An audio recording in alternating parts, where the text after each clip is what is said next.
ওরে বাবা রে, 19 থেকে 20 হলেই আমার মাথাটা যে একেবারে উড়ে যাবে মহারাজ। আমি বরং আপেলটা মাথা থেকে নামিয়ে ছুরি দিয়ে কেটে দিচ্ছি, আপনি খান। খামোখা মাথার ওপর রেখে গুলতি দিয়ে আপেল ফাটানোর কি দরকার? মন্ত্রী একটু চুপ করো তো, আমাকে একটু মনোনিবেশ করতে দাও, নাহলে যে সত্যি সত্যি তোমার মাথাটা উড়ে যাবে, এটা কিন্তু আমি বলে দিলাম।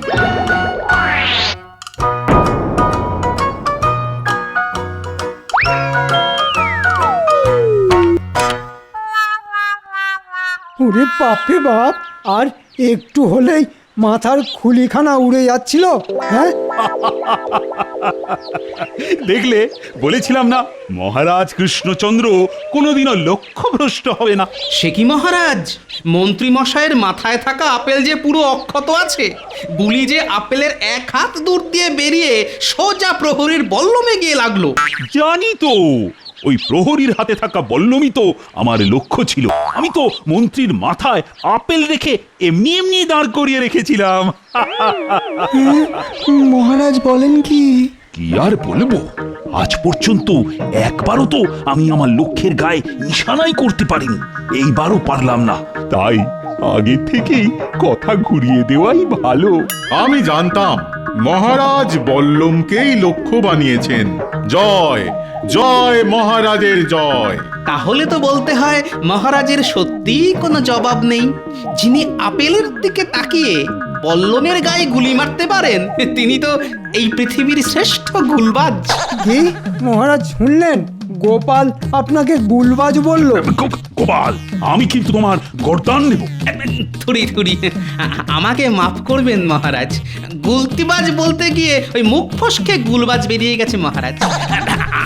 আমি আসলে বলতে চাইছিলাম মহারাজ হলেন এই পৃথিবীর শ্রেষ্ঠ গুলতিবাজ। ওহ, এমন মুখ রাখো কেন যেটা থেকে কথা ফসকে বেরিয়ে যায়? মহারাজ, আপনার হাত থেকে গুলি ফসকে যেতে পারে, আর আমার মুখ থেকে কথা ফসকে গেলেই দোষ মহারাজ। কত বড় সাহস! হ্যাঁ, শেষে কিনা মহারাজের উপর সন্দেহ? হ্যাঁ, ছি ছি ছি ছি। আজ আমি তোমাকে মেরেই ফেলবো গোপাল। ওরে বাবারে, পালাও পালাও! মহারাজ যে দেখছি সত্যি কথাটা গায়ে নিতে পারছেন না। বাবা, এরকম একটা বড় ভুঁড়ি নিয়ে এত তাড়াতাড়ি ছুটে পালালো কোথায়? গোপালকে একবার যদি হাতের কাছে পাই না, গুলতি দিয়ে একেবারে টাকটাই ফাটিয়ে দেব। আপনার জায়গায় আমি থাকলে না, গোপালের ভুঁড়িও ফাটিয়ে দিতাম। কত বড় সাহস গোপালের! এরা একটা বিহিত চাই মহারাজ। মহারাজের মাথায় এখন ফুটন্ত গরম জল, 2 মুঠো চাল ফেলে দিলেই সঙ্গে সঙ্গে ভাত হয়ে যাবে। মহারাজকে বলে এবার গোপালের একখানা শাস্তির ব্যবস্থা করতে হবে। এইবার আমিও গোপালের ভুঁড়ি ফাটিয়ে দেবো মন্ত্রী। তুমি আজই গোপালের কাছে খবর পাঠিয়ে দাও, কাল সকালে আমি গোপালের সাথে গুলতি নিয়ে জঙ্গল ভ্রমণে যেতে চাই। ওখানেই আমি গোপালকে দেখিয়ে দেব আমার লক্ষ্য কোনোদিনও ভ্রষ্ট হয় না।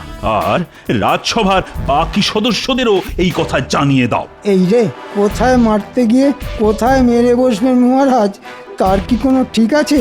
এসবের আবার কি দরকার ছিল? হ্যাঁ, আমি অতটা বোকা নই, আমি ঠিক আমার ব্যবস্থা করেই রাখবো। হাজার হোক আমি রাজা, সবার সামনে আমি আমার মান সম্মান কিছুতেই ধুলোয় মিশে যেতে দেব না।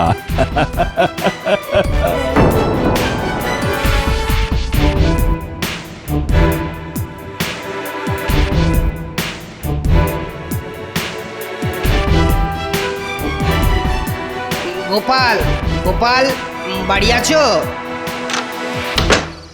তোমার জন্য একটা খবর আছে। বলো বলো, কি খবর নিয়ে এসেছো বলো। মহারাজ আগামীকাল সকালে তোমার সঙ্গে ওই জঙ্গল ভ্রমণে যাবেন বলে ঠিক করেছেন। তুমি সময় মতো পৌঁছে যেও। হ্যাঁ, আর মহারাজ বলেছেন সঙ্গে করে একটা ওই গুলতিও নিয়ে আসতে, ভুলে যেও না যেন। হ্যাঁ।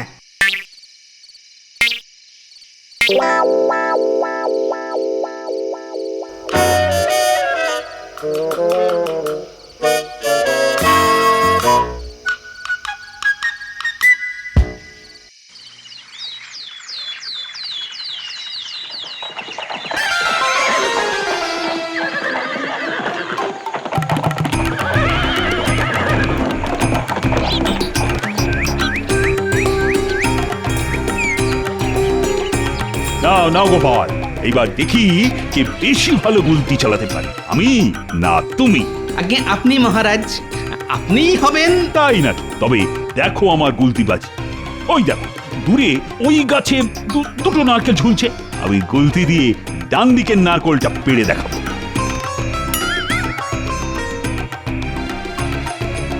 গুলি মারবো আমি, আর নারকেল পারবে অন্য কেউ। গোপাল কেন, কেউ বুঝতেই পারবে না নারকেলটা আসলে আমি না এই আম গাছের উপর যে বসে আছে সেই পেরেছে।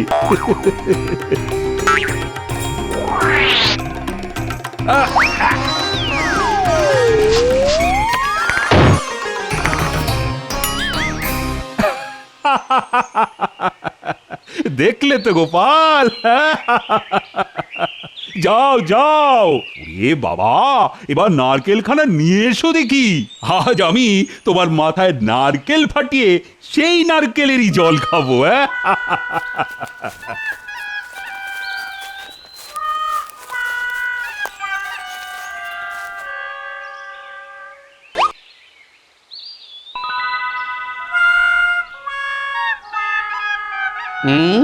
একটা নয়, এ যে দেখছি দুটো গুলি।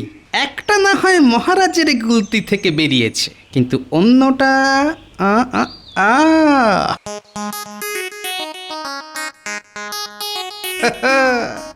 এই ব্যাপার।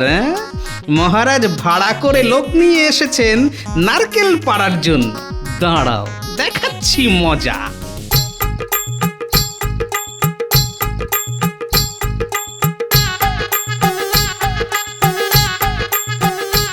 মহারাজ, এবার আমার পালা।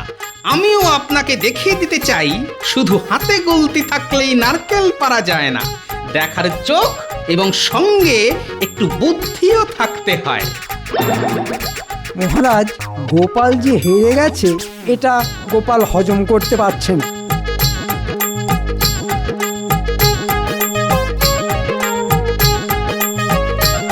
এ কি গোপাল, নারকেল গাছ তো ওই দিকে, তুমি এই দিকে গুলতি তাক করে বসলে কেন? ওই যে গোপাল একটু আগে বললো ওর নাকি দেখার চোখ আছে, গোপাল নিশ্চয়ই আম গাছে নারকেল ফলতে দেখেছে। হ্যাঁ,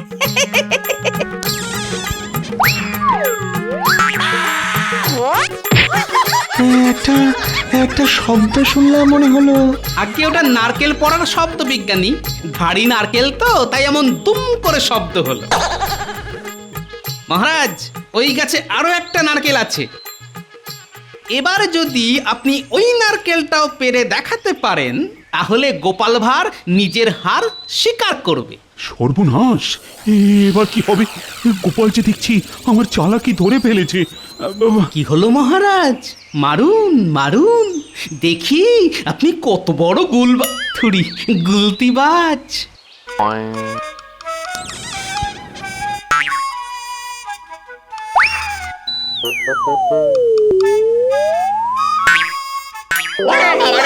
মরে গেলাম রে, মরে গেলাম।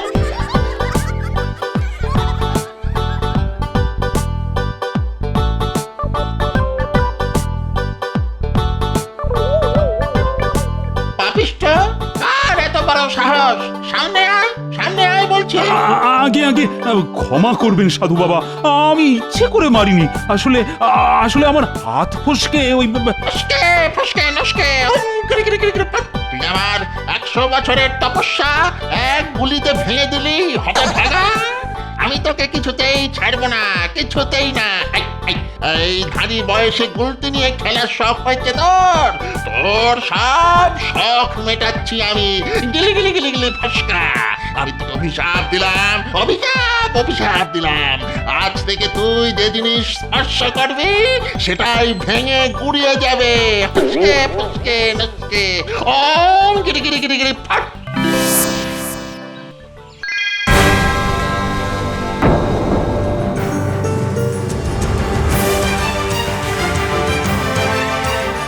আমাকে ক্ষমা করে দিন সাধু বাবা, আমি আমি আমি আমি কোনোদিন গুলতি হাতে নেব না, এমনকি কাউকে গুলতি হাতে নিতেও দেব না। এই গোপাল, তাড়াতাড়ি হাত থেকে গুলতি ফেলে দাও বলছি, ফেলে দাও। একবার অভিশাপ দিলে সেটা সেটা তো আর ফিরিয়ে নেওয়া যায় না রে মরকট, কিছুই জানিস না তুই। আমার আমার তপস্যা ভঙ্গ করার আগে এটা ভাবা উচিত ছিল তোর। গেলে গেলে ফসকে। পালাও পালাও, মহারাজ যাকে স্পর্শ করবেন সেই ভেঙে গুড়িয়ে যাবে। ওরে বাবা রে, ওরে চল রে চল। সর্বনাশ! এবার কি হবে? সাধু বাবার অভিশাপ দেখছি অক্ষরে অক্ষরে ফলে গেল। এবার আমার কি হবে? আমাকে আমাকে বাঁচাও গোপাল, বাঁচাও। তুমি এবার কিছু একটা করো। কিছু তো একটা করতেই হবে দেখছি। আমার আমার খুব খিদে পেয়েছে রানী, আমার পেটে ছুঁচো ছুটছে, আমি স্পষ্ট বুঝতে পারছি। আমাকে বাঁচাও, বাঁচাও রানী, আমাকে বাঁচাও।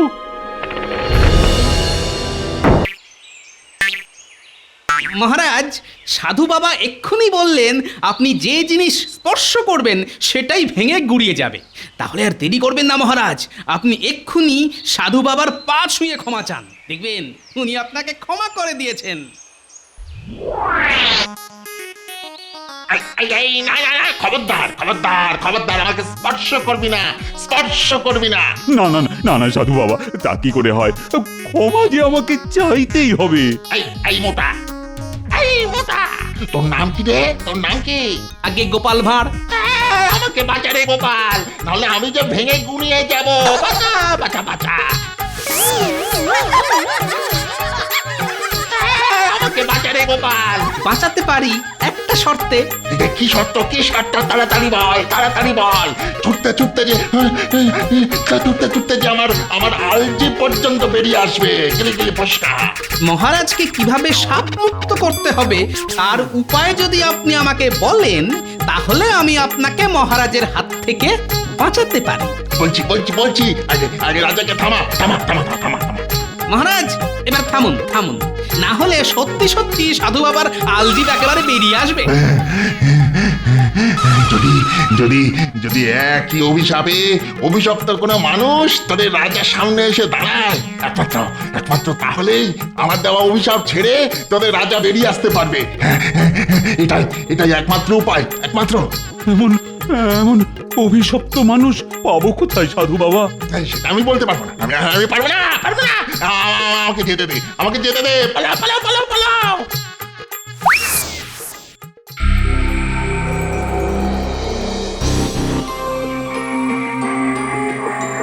মহারাজের জয় হোক।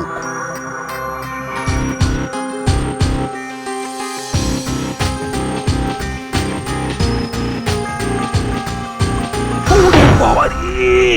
ও কোমরের হাড়গুলো যে ভেঙে গেল মনে হচ্ছে। আরে দাঁড়িয়ে দেখছো কি মরকট? আমাকে টেনে তোলো না। আগে আপনাকে স্পর্শ করলে যে আমিও ভেঙে গুড়িয়ে যাব মহারাজ। দরকার নেই, দরকার নেই তোমাদের সাহায্যের। হ্যাঁ, আমি আমি নিচেই উঠে দাঁড়াবো। অনেক হয়েছে, এবার আমি ওই অভিশাপ থেকে মুক্তি চাই। সাধু বাবা বলেছেন আমার মতন একই অভিশাপে অভিশপ্ত কোনো মানুষ যদি আমার সামনে এসে দাঁড়ায়, তাহলেই একমাত্র আমি আগের মতন হয়ে যেতে পারবো। তোমরা কৃষ্ণনগর রাজ্যে ঘুরে এমন মানুষের সন্ধানে বেরিয়ে পড়ো যে প্রথমে তাকে খুঁজে আনতে পারবে, আমি তাকে অনেক অনেক পুরস্কার দেব। যাও যাও যাও যাও, আর দেরি করো না, আর দেরি করো না।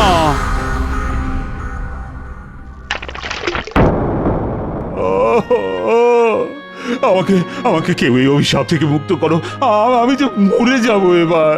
ওরকম কথা মুখে আনাও পাপ। আপনার কিছু হয়ে গেলে এই রাজ্য চলবে কি করে মহারাজ? একটু ধৈর্য ধরুন, আমি বলছি সব ঠিক হয়ে যাবে।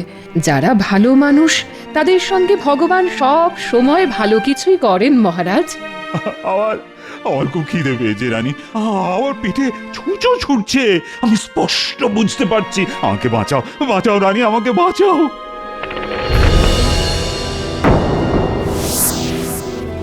রানী! হায় হায় হায়, আমি কি করলাম? আমি রানীকে স্পর্শ করে দিলাম। ও রানী! সর্বনাশ, এবার কি হবে? রানী মাঝে আর কোনোদিন ফিরে আসবেন না। যাই, এক্ষুনি গিয়ে খবরটা পাঁচকান করে দিই। এটাই মোক্ষম সময় গোপালকে জব্দ করার। মহারাজ যদি একবার গোপালকে স্পর্শ করেন তাহলে সমস্যা সারা জীবনের মতো ভেঙে গুড়িয়ে যাবে। গোপালকে গিয়ে বলি মহারাজ গোপালকে ডেকে পাঠিয়েছেন। আমাদের হাত গুটিয়ে বসে থাকলে চলবে না, আমাদের কিছু একটা করতেই হবে। কিন্তু কি করবার আছে সেটা জানা না থাকলে করবোটা কি পণ্ডিত মশাই? কোথায় খুঁজবো মহারাজের মতন একই অভিশাপে অভিশপ্ত মানুষ? যে করেই হোক আমাদের মহারাজকে ওই অভিশাপ মুক্ত করতেই হবে। অভিশাপ সারানোর জন্য তো এখনো কোনো ঔষধ আবিষ্কার হয়নি। রাস্তা তো একটাই, খুঁজতে নামুক 6 জোড়া চোখ। খুঁজে আমাদের পেতেই হবে মহারাজের মতন অভিশপ্ত লোক। আমাদের খোঁজা বন্ধ করলে চলবে না। চলুন চলুন ওই দিকটায় খোঁজা যাক। হ্যাঁ আসুন।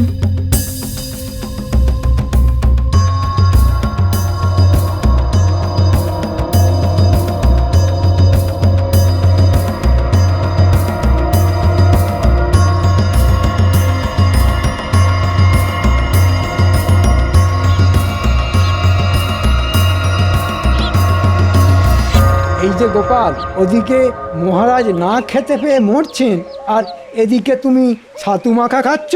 কেন মন্ত্রী মশাই, আপনি তো আছেন, আপনি থাকতে আবার চিন্তা কিসের? বসে বসে আর ফোড়ন কেটো না তো গোপাল। একটু আগে দেখে এলাম মহারাজ রানীমাকে স্পর্শ করলেন আর রানীমা সঙ্গে সঙ্গে ভেঙে গুঁড়িয়ে গেলেন। হ্যাঁ, রানীমা ভেঙে গুঁড়িয়ে গেলেন? তোমার নাকি অনেক বুদ্ধি, তবে এইবার কেন হাত পা গুটিয়ে বসে রইলে শুনি? হ্যাঁ, নাকি মহারাজের কাছে যেতে তুমিও ভয় পাচ্ছ গোপাল? ওদিকে মহারাজ যে খালি গোপাল গোপাল করছে। না, অনেক হয়েছে, এবার আর হাত পা গুটিয়ে বসে থাকলে চলবে না। কি করবে শুনি? কোথায় পাবে মহারাজের মতন একই অভিশাপে অভিশপ্ত মানুষ? শুনুন, খুঁজলে কচু বনেও হাতি পাওয়া যায়, বুঝলেন? আর এ তো সামান্য অভিশপ্ত মানুষ। কচু বনে হাতি? ওটি আর খুঁজতে হবে না গোপাল, একবার আয়নার সামনে দাঁড়াও, হাতি দেখতে পাবে, বুঝেছ? একবার নিজের চেহারাটা দেখেছো? পেয়েছি পেয়েছি, সব সমস্যার সমাধান যে আমার হাতের কাছেই আছে। ধন্যবাদ মন্ত্রী মশাই, আপনার মুখে ফুল চন্দন পড়ুক। হাতির কথা শুনে গোপাল এমন খুশি হয়ে গেল কেন? আমি কিন্তু তোমাকে এবার শুলে চড়াবো গোপাল। হুনোটা জায়গা মতন দিয়েছি একদম। তার কি দরকার মহারাজ? আপনি শুধু গোপালকে একবার স্পর্শ করে দিন, তাতেই কাজ হয়ে যাবে। ব্যাটা সারা জীবনের মতন ভেঙে যাবে, আর কোনো দিন জোড়া লাগবে না। ঠিক ঠিক বলেছো। কে জানে, জীবনে এই প্রথম একটা হাতিকে চোখের সামনে লাফাতে দেখছি। এই তো খুঁজে পেলে। কোথায় সে? এক্ষুনি তাকে আমার সামনে নিয়ে এসো। এই যে মহারাজ, আমি হাজির, আর সব সমস্যার সমাধান এখন আমার কাঁধে। এই যে। কি গোপাল, কাঁধে করে কি বই নিয়ে এলে? আগে এই দেখুন, আপনার জন্যে আয়না নিয়ে এসেছি মহারাজ।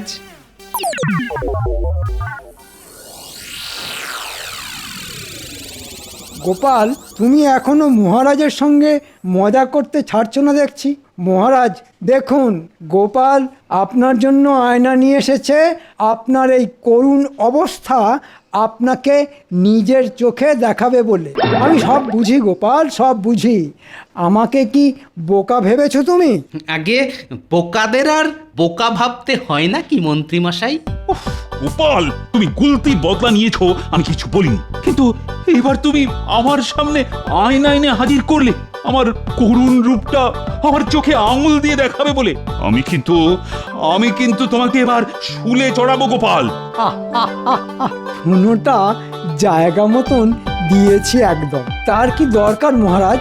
আপনি শুধু গোপালকে একবার স্পর্শ করে দিন, তাতেই কাজ হয়ে যাবে। ব্যাটা সারা জীবনের মতন ভেঙে যাবে, আর কোনো দিন জোড়া লাগবে না। ঠিক ঠিক বলেছো। এই আমি তোমাকে ছুঁয়ে দিলাম গোপাল। গোপাল ভাঁড়কে ভেঙে গুড়িয়ে দেওয়া অত সহজ নয় মন্ত্রী মশাই। হ্যাঁ, গোপাল যে পুরো অক্ষত। গোপাল, তুমি কি কোনো জাদু জানো? সত্যিই তো আশ্চর্য ব্যাপার। মহারাজ, এবার আপনি যাকে খুশি স্পর্শ করতে পারবেন, কেউ আর ভেঙে গুঁড়িয়ে যাবে না।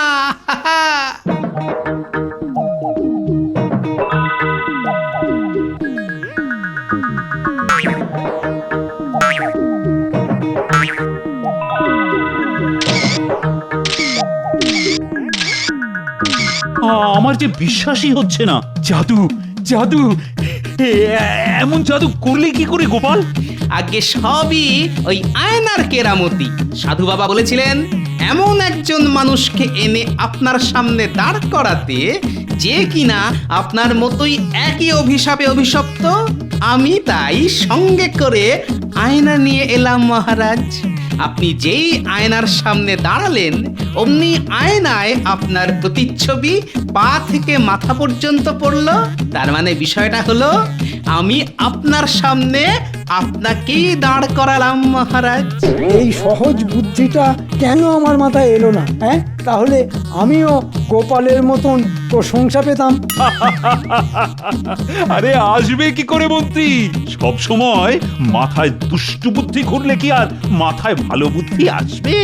গোপাল, ও গোপাল, আমাকে ক্ষমা করে দাও। মন্ত্রী কোথায়?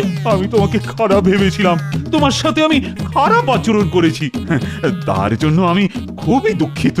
দেখলেন তো, বলেছিলাম না একটু ধৈর্য ধরতে, সব ঠিক হয়ে যাবে। রানী, তুমি?